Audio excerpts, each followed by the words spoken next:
प्रस्तुत है कृषि एवं किसान कल्याण मंत्रालय, भारत सरकार द्वारा प्रायोजित कार्यक्रम किसान की बात। ऐसी नई नई तरकीबें अब हमको है चुननी, ऐसी नई नई तरकीबें अब हमको है चुननी। लक्ष्य हमारा हर किसान की आमदनी दुगनी, लक्ष्य हमारा हर किसान की आमदनी दुगनी। ऐसी नई नई तरकीबें अब हमको है चुननी।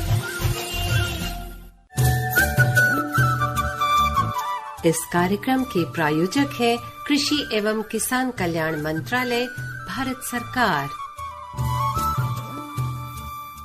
नमस्कार दोस्तों, स्वागत है आप सबका कार्यक्रम किसान की बात में।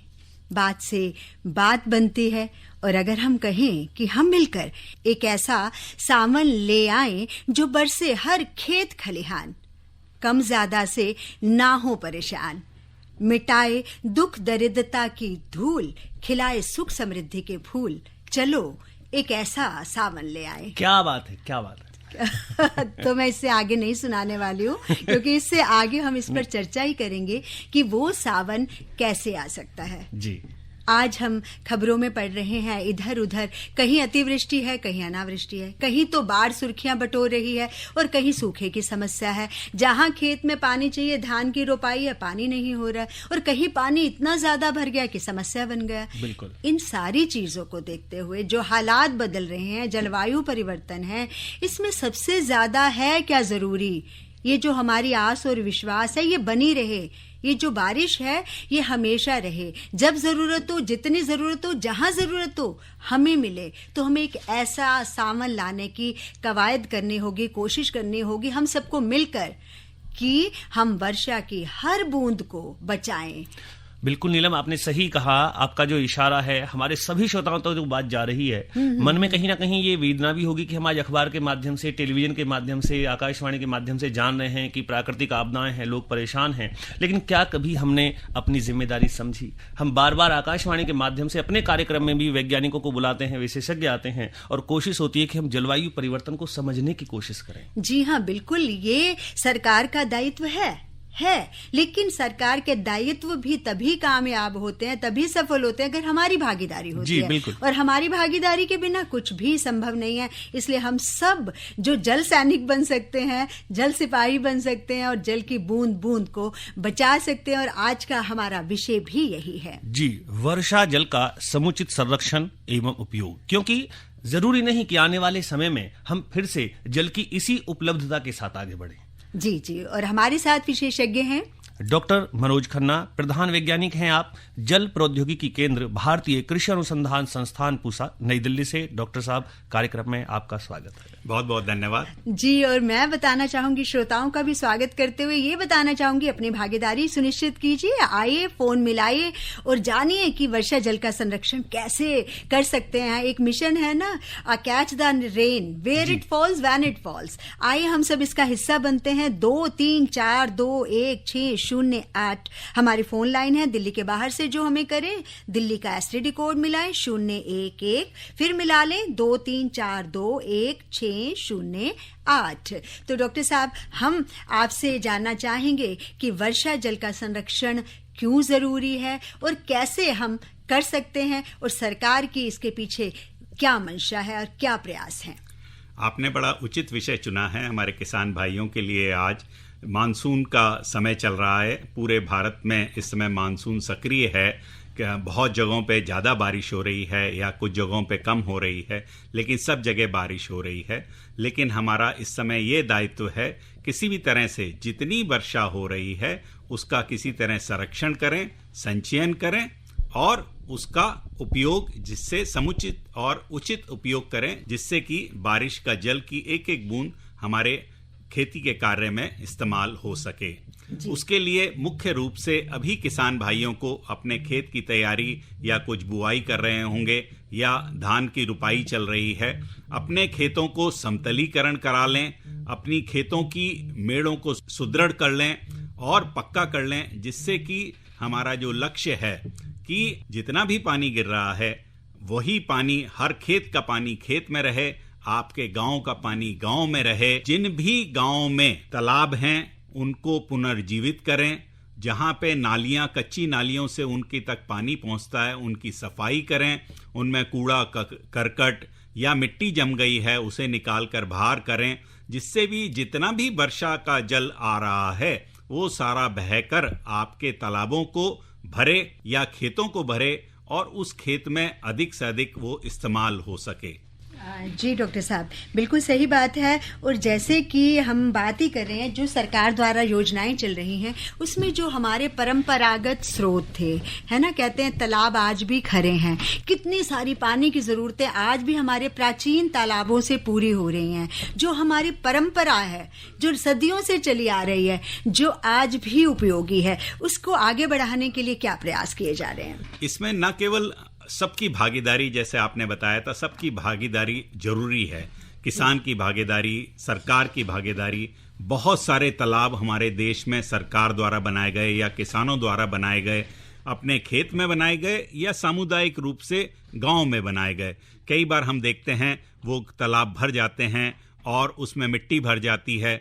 वो तालाब न केवल खेतों के भूजल को स्तर बढ़ाने के लिए काम आते हैं, हमारे पशुओं के पीने के लिए, नहाने के लिए काम आते हैं, और हमारा भूजल का स्तर एक स्थिर रहता है, ज़्यादा नीचे नहीं जाता। जो भी पानी हम बारिश का होता है वो सारा उसमें हम इकट्ठा कर लेते हैं। इसमें न केवल भारत सरकार प्रधानमंत्री कृषि सिंचाई योजना चलाती है, जिसका लक्ष्य ही है हर खेत को पानी, जहां पे बारिश गिरे अधिक से अधिक वहीं पे वह रह जाए, या प्रति बूंद अधिक उपज, पर ड्रॉप मोर क्रॉप, यानी कि एक एक बूंद से अधिक खेती उत्पादन कर सकें हम।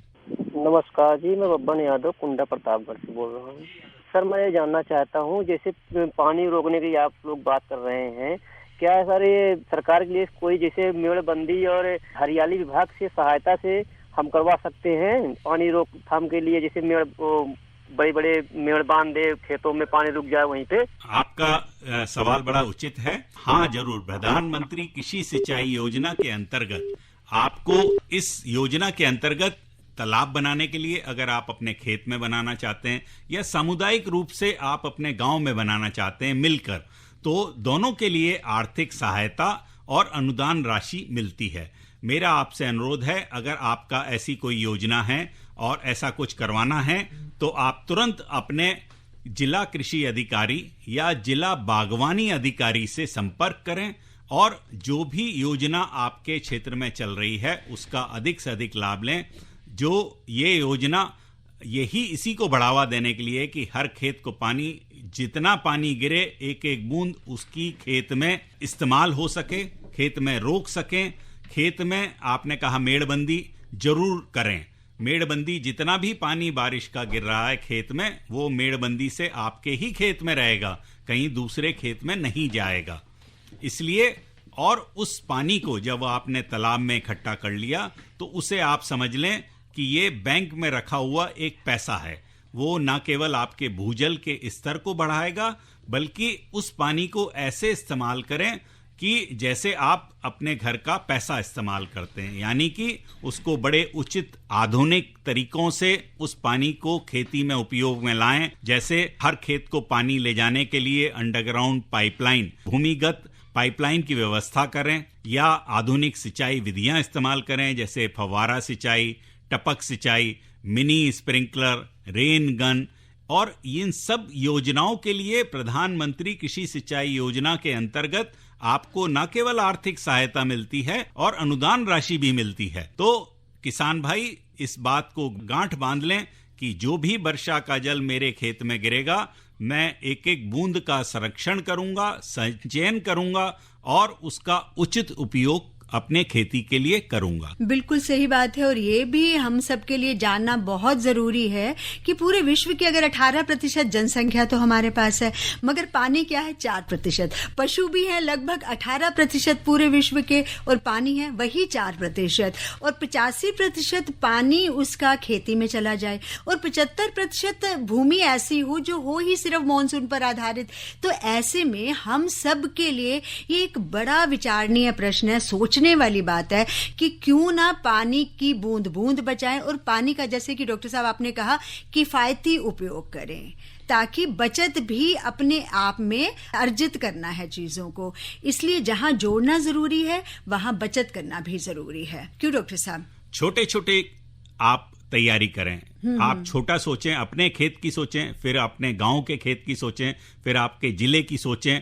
मतलब आप छोटे छोटे एरिया में मेड़बंदी करें, फिर डैम बनाएं, यानी कि जितना आपका वर्षा का जल जो आपसे खेत में सोखने के अलावा बह जाता है, उसको हम बह जाने की बजाय उसको हम कोशिश करें आपके ही वो गांव में रुक जाए, या आपके जिले में, या आपके ब्लॉक में, या तहसील में ही रुक जाए, जिससे कि आपके वो भूमि जल को बढ़ाएगा। यानी कि आप उस भूमि जल को आप आने वाले समय में, यानी कि रबी सीजन में आप उसे इस्तेमाल कर सकते हैं, आने वाली खेती के लिए इस्तेमाल कर सकते हैं। इसलिए आप उससे ये भी देखेंगे, अगर आप ये छोटा छोटा संरक्षण करेंगे, संचयन करेंगे, तो बाढ़ की समस्या सबसे कम होगी। यानी कि वो पानी को मौका ही नहीं मिलेगा बाढ़ की तरह से बहने का। जी, तो वो पानी अंदर ही रिसता जाएगा और जो हमारा भूजल है उसकी गागर भर जाएगी। जी बिल्कुल। और जब जरूरत होगा भूजल हमारे पास सकते है, हैं। हमारे पास वो जमा खजाना है। हाँ। जब चाहे हम उसका इस्तेमाल कर सकते हैं। जी बिल्कुल नीलम, ये तो बात रही भाई किसानों के लिए जो चल रहा है विषय जल संरक्षण का समुचित संरक्षण एवं उपयोग। बातचीत जारी रहेगी लेकिन इस संदेश के बाद। क्षिति जल पावक गगन समीरा, पंच रचित अति अधम शरीरा। अर्थात पंच तत्वों से बना व्यक्ति, पंच तत्वों में समाई सृष्टि और हमारा पर्यावरण। बीते कुछ वर्षों में वैश्विक चिंता का मुद्दा बन गए पर्यावरण को बचाने के लिए पूरी दुनिया में आवाजें उठी, लेकिन पर्यावरण के संरक्षण को मिशन के तौर पर अपनाने वाला पहला देश बना भारत। 1 नवंबर 2021 यही वो तारीख है जब ग्लासगो में माननीय प्रधानमंत्री श्री नरेंद्र मोदी की पहल पर शुरू हुआ lifestyle for environment. Climate change में लाइफस्टाइल की एक बहुत बड़ी भूमिका है। आज जरूरत है कि हम सभी लोग एक साथ आकर लाइफस्टाइल फॉर एनवायरनमेंट यानी लाइफ को एक अभियान की तरह आगे बढ़ाएं। लाइफ सिर्फ मिशन नहीं बल्कि जन आंदोलन है। जल, जंगल और जमीन के बेलगाम दोहन के खिलाफ राष्ट्रीय स्तर पर प्रतिबद्ध लोगों का पर्यावरण संरक्षण के लिए अभियान। एक ऐसी जीवन शैली को जीने की आदत जिसमें पर्यावरण से मित्रता का भाव हो, न कि नुकसान पहुंचाने की नीयत। क्लाइमेट चेंज को ध्यान में रखते हुए स्वस्थ और टिकाऊ जीवन पद्धति है लाइफ का आधार। मिशन लाइफ का मंत्र है लाइफस्टाइल फॉर एनवायरनमेंट। केंद्रीय कृषि और किसान कल्याण मंत्रालय मिशन लाइफ के जरिए पर्यावरण को दे रहा है नई संजीवनी और इसीलिए चलाए जा रहे हैं कई कार्यक्रम ताकि हरी भरी रहे वसुंधरा। मिट्टी की उर्वरता को पोषण के हिसाब से बरकरार रखना, कृषि में ड्रोन एप्लीकेशन के इस्तेमाल के फायदे और इसके तरीके का प्रदर्शन, जलवायु के हिसाब से फसल, बीज और विविधता यानी स्मार्ट एग्रीकल्चर को बढ़ावा, रेन वाटर हार्वेस्टिंग, वर्षा जल संचयन को लेकर जागरूकता, बायोगैस और कंपोस्ट यानी वेस्ट से वेल्थ, कबाड़ से समृद्धि के उपाय, टिकाऊ पैदावार और खपत के तरीके। हर वर्ष की तरह इस वर्ष भी 5 जून यानी विश्व पर्यावरण दिवस बेहद खास रहा और इस मौके पर मंत्रालय द्वारा विभिन्न कार्यक्रम आयोजित किए गए। पर्यावरण को बचाने के लिए मंत्रालय सतत प्रयासरत है।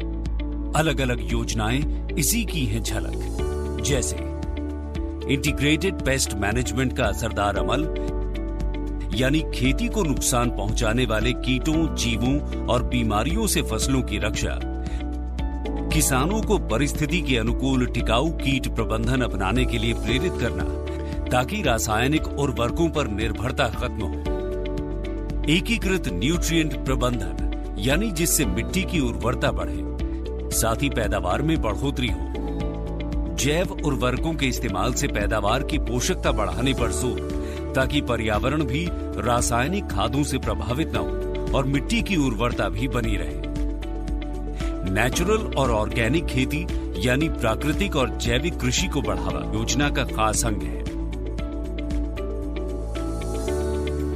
प्राकृतिक खेती प्रबंधन इसलिए है एक महत्वपूर्ण मिशन।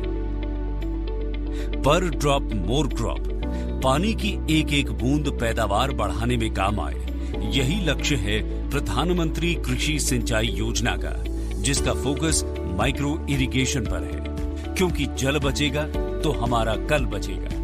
मंत्रालय का एक ध्येय, पर्यावरण का बचाव सर्वप्रथम उद्देश्य, और यही है मिशन लाइफ का पैगाम। पर्यावरण रक्षा पहला काम, मिशन लाइफ। आइए प्रकृति की मुस्कुराहट को लौटाएं।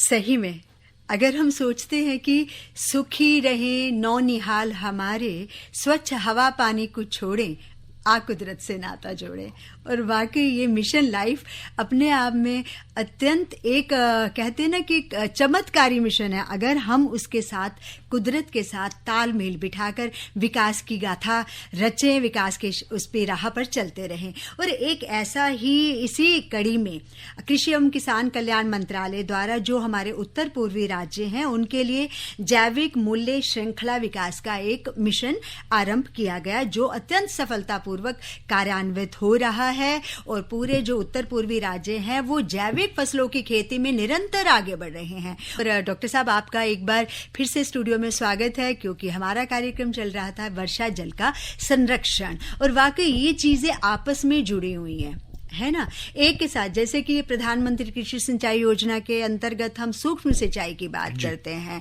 और सरकार जो वर्षा जल के संचयन के लिए अमृत जल सरोवरों का निर्माण करवा रहे हैं, और एमजी नरेगा जो हमारी, उसके अंतर्गत भी जो हमारे जल स्रोत थे पुराने, उनके पुनरुद्धार की बात भी की जाती है। डॉक्टर साहब, तो ऐसी क्या चीजें हैं जिससे लोग भागीदारी अपनी दिखाएं, और कहाँ से उनको ये जानकारी सारी मिलेगी, वो इसमें अगर अपना हाथ बटाना चाहते हैं? जल का संरक्षण, संचयन या उपयोग, इसमें सबकी भागीदारी निश्चित है कि किसान की भागीदारी, सरकार की भागीदारी, आपके एक एक गांव वालों की भागीदारी, और सबके साथ मिलके ही इसका संचयन या संरक्षण संभव है। इसमें यह ध्यान रखने की बात है, भारत सरकार बहुत सी आजकल अमृत सरोवर की परियोजना चल रही है, हर जिले में एक अमृत सरोवर। मैं ये यहाँ कहना चाहूँगा, भारत सरकार द्वारा हर गांव में, क्षेत्र में, आपकी तहसील में ऐसे बहुत सारे सरोवर बनाए गए थे, बट वो धीरे धीरे धीरे उसमें मिट्टी भरती गई और वो भरते गए, हमने उनका ध्यान नहीं रखा।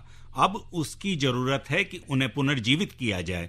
उसके लिए सबकी भागीदारी जरूरी है। उसमें हम कूड़ा करकट ना डालें, उसमें जो नालियां उनकी हैं जिनसे वो पानी सरोवर तक जाता है उनको साफ रखें, उसमें घास पात ना होने दें, गंदा कचरा ना डालें, जिससे कि वो पानी आपका बिल्कुल साफ और वर्षा जल हो। वर्षा जल सबसे प्योर फॉर्म है, मतलब सबसे सुरक्षित पानी का फॉर्म है, जिसे खेती में अधिक से अधिक उत्पादन के लिए इस्तेमाल करना चाहिए। अब उसके लिए सबको तैयारी करनी पड़ेगी। आपने ये सवाल पूछा कि भारत सरकार इसमें क्या मदद करती है। हाँ, प्रधानमंत्री कृषि सिंचाई योजना में ये सारा निश्चित है कि हर खेत को पानी, जल का संरक्षण, चाहे वो तालाब का पुनर्जीवित करना हो, नए तालाब बनाने का हो, और उस पानी को जो आपने इकट्ठा कर लिया उसका उचित उपयोग, यानी कि पर ड्रॉप मोर क्रॉप, ऐसा योजना के अंतर्गत बनाया गया है। यानी कि किसान भाई हर तरह से इसमें न केवल आर्थिक मदद और अनुदान भी ले सकते हैं। तो किसान भाइयों को से मेरा ये अनुरोध रहेगा, पूरा सब जुड़ के इस पानी को बचाएं। जितना भी वर्षा जल आपके खेत में गिर रहा है उसका संचयन करें और तुरंत उसको इस्तेमाल करने के लिए प्रधानमंत्री कृषि सिंचाई योजना की योजनाओं का लाभ उठाएं, अनुदान लें और उनसे अपने जिला कृषि अधिकारी या जिला बागवानी अधिकारी से तुरंत संपर्क करें। जी डॉक्टर साहब, एक श्रोता हमसे जुड़ रहे हैं। नमस्कार। नमस्कार, स्वागत है आपका कार्यक्रम किसान की बात में। दिल्ली से बोल रहा हूँ। बरसात का हम फायदा क्यों नहीं उठाएं? हम पहले से तालाब बना ले खेतों, जैसे पश्चिम बंगाल, उड़ीसा, ऐसी जगहों में हमने देखा है कि तालाब खेतों में भी है और वहाँ दो तरह के फायदे हैं। इकट्ठा हो जाता बरसात का। दूसरा सबसे बड़ा फायदा ये है कि वो उसमें मछली पालन भी करते हैं और उसके अलावा भी बत्तख भी पालते हैं। इससे और अलग एक्स्ट्रा उनको ये आपका बड़ा सुझाव बहुत उचित है। सारे किसान भाइयों को इस पे ध्यान देना चाहिए कि वो पहले से ही हम तालाब बना लें, पहले से ही मेड़बंदी कर लें, जिससे कि जितना भी वर्षा का जल इस समय जो बह के जा रहा है वो सारा इकट्ठा हो। उस वर्षा जल को आप तालाब में मछली पालन भी कर सकते हैं, आपके पशुओं के लिए भी इस्तेमाल होगा और उससे आपका भूजल स्तर सुधरता रहेगा। कभी भी भूजल जो है हमारा बैंक है, जितना आप निकालें उससे अगर ज़्यादा डालेंगे उसमें तो आपका भूजल का स्तर समान रहेगा और कभी वो नीचे नहीं जाएगा, जिससे आपके आने वाली पीढ़ियां, आपके आने वाला समय खेती के लिए जल की सुरक्षित रहेगा, जल उनके लिए उपलब्ध रहेगा। हम इस पर चर्चा करेंगे और आइए सुनते हैं एक संदेश। से निकल कर फसल आए, सुरक्षित हो जाए।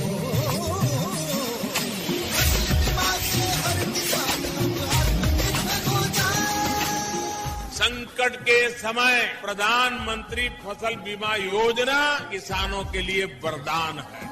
अब सूखा पड़े या बाढ़ आ जाए कोई डर नहीं, अब ओले पड़े या कीट पतंगे फसल खा जाए कोई फिक्र नहीं, क्योंकि हमने लिया है प्रधानमंत्री फसल बीमा। बुआई से फसल कटाई तक हर जोखिम का दावा, न्यूनतम प्रीमियम पर अधिकतम भुगतान का वादा। योजना से हर साल जुड़ रहे हैं 5 करोड़ से ज्यादा किसान। अब आपकी है बारी। नजदीकी कृषि कार्यालय, सहकारी समिति, बैंक शाखा, अधिकृत बीमा कंपनी या जन सेवा केंद्र में स्वेच्छा से करा सकते हैं पंजीकरण। फसल बीमा पोर्टल या फसल बीमा ऐप द्वारा भी कराया जा सकता है पंजीकरण। प्रधानमंत्री फसल बीमा योजना, आपकी फसलों का संपूर्ण सुरक्षा कवच। कृषि एवं किसान कल्याण मंत्रालय। जी, स्वागत है कार्यक्रम किसान की बात में। आप जी, मैं लखनऊ से राजा बात कर रहा हूँ। जी, पूछिए, क्या पूछना चाहते हैं? जैसा कि आपका शो मैं रोज सुनता हूँ और काफी जानकारियां यहाँ मिलती हैं। आज जैसे जल के बारे में बात हो रही है। जी बिल्कुल। तो जैसे मेरे मतलब ग्रामीण क्षेत्र में कभी कभी होता है कि तालाब के लिए ग्रामीण क्षेत्र में ग्राम प्रधान की तरफ से खुदवाए जाते हैं। तो जैसे हम लोग अपना कोई तालाब वगैरह बनाने के लिए अनुदान अगर सरकार से मांगे और कोई ऐसी सहायता मांगे तो हमको मिल सकता है क्या? राजा जी, आपको जरूर मिल सकता है। न केवल आप अपने खेत में तालाब बना सकते हैं, इसके अलावा जैसे आपने बताया ग्राम प्रधान सामुदायिक रूप से तालाब बनाते हैं और उसका अनुदान लेते हैं। आप अपने खेत में भी, अगर आप अपने खेत में आपको कहीं पे यहाँ देखें जहाँ पे निचला हिस्सा है खेत का, जहाँ पे सारा पानी इकट्ठा होता है, वहाँ तालाब बना लें और वो वर्षा का जल संचयन करें और उसका इस्तेमाल आप बाद में खेती के लिए भी कर सकते हैं और वो भूजल को बढ़ाने के लिए भी काम आएगा। आपने पूछा अनुदान मिल सकता है? हाँ, जरूर मिल सकता है। आप तुरंत अपने जिला कृषि अधिकारी या जिला बागवानी अधिकारी से संपर्क करें। प्रधानमंत्री कृषि सिंचाई योजना में इसका प्रायोजन है और इसकी योजना का आप लाभ ले सकते हैं। जी, धन्यवाद राजा जी। और दूसरा बात ये भी है कि पहले भी डॉक्टर साहब, बहुत पहले भी हम सुनते हैं या हम जहाँ रहते हैं अगर आसपास अपने बुजुर्गों से ये जाने या कोई पुरानी किताब पढ़े तो पता लगेगा इस इलाके में कितने तालाब थे और वो तालाब किसने बनाए थे। हम सब ने बनाए थे। वो जो श्रमदान था वो हम सबका था और उसमें कोई पैसा नहीं था। वो वैसा ही था जैसे हम एक धर्म स्थान बनाते हैं, वो उतना ही पवित्र काम माना जाता था। क्यों अमित? बिल्कुल, आपने नीलम सही कहा, क्योंकि जो हमारी परिपाटी रही है, जो हमारी परंपराएं रही हैं, जो ग्रामीण अंचल में मिलजुल कर काम करने की एक भावना थी, वो जागृत होती थी और हम ऐसे काम करते थे जो सामाजिक दृष्टि से महत्वपूर्ण हो। आज भी यदि आपका इशारा बिल्कुल सही है, हम बार बार अनुदान की बात करते हैं, अगर अनुदान ना मिले तो क्या हम ये काम नहीं करेंगे? करना चाहिए। श्रमदान है ना। बिल्कुल, श्रमदान करके आप अपना जिले का तालाब, अपने गांव का तालाब, उसको पुनर्जीवित करिए। आपके खेत में पानी की मेड़ों को सुरक्षित करके पानी को इकट्ठा करिए, उस पानी को बहुत उचित तरीके से इस्तेमाल करिए। मेरा तो यही संदेश है हमारे सारे किसान भाइयों और अपने श्रोताओं के लिए। जी बिल्कुल, हमें ज़रूरत है सही जानकारी की, जागरूकता की। हमें सरकार से जो अनुदान मिल सकता है, जो तकनीकी सहायता मिल सकती है, आर्थिक सहायता मिल सकती है, हम वो भी ज़रूर लेने की कोशिश करें और अपनी इच्छा शक्ति को भी मजबूत बनाकर जो हमारे पूर्वजों ने परंपरा सिखाई थी उस पर हमें आगे बढ़ना ही होगा। आप क्या संदेश देना चाहेंगे डॉक्टर साहब जाते? अंत में मैं ये कहूंगा कि इस वर्षा जल को एक भी बूंद को बेकार ना जाने दें। उचित जल संरक्षण करें, संचयन करें और उचित उपयोग करें।